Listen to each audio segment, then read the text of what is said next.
how the outbreak is increasing food insecurity in Canada. One program that was impacted was the daily lunch program operated by B'nai B'rith. Forced to stay home. Now, people who relied on the service can no longer attend, and that's when the organizers adapted to meet the needs of the community. To talk more about this, we're joined by the CEO of B'nai B'rith Canada, Michael Mostyn. Thanks for joining us, Michael. Thanks for having me, Nathan. So how difficult was it to shut down your daily meal program because of the pandemic?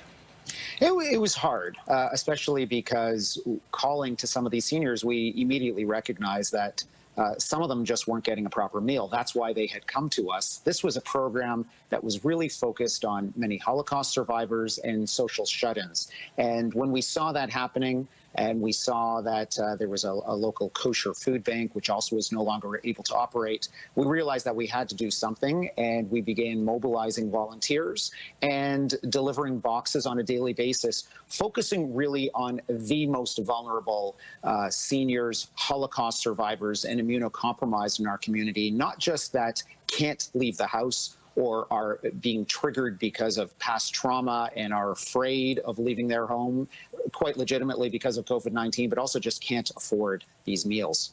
Understood. So how can people help?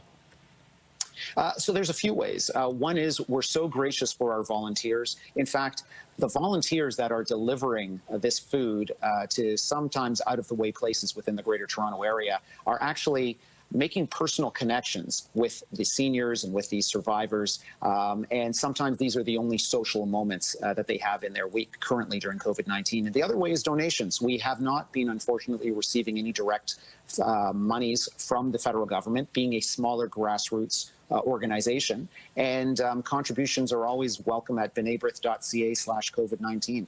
Good to know. Do you still need volunteers?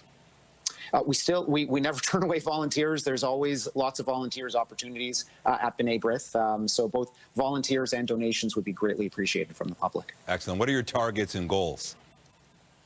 So our main target is to be able to keep this program functional and operational for as long as necessary. That is a promise that we have made to every one of our recipients, that no matter how long COVID-19 goes, even if it goes the 18 months to 2 years that some are predicting, we aim to keep this program running so that nobody is left behind. That is our ultimate goal. All right, keep up the great work, and hopefully people can help. Michael Mostyn from B'nai B'rith Canada, take care. Thank you so much. Toronto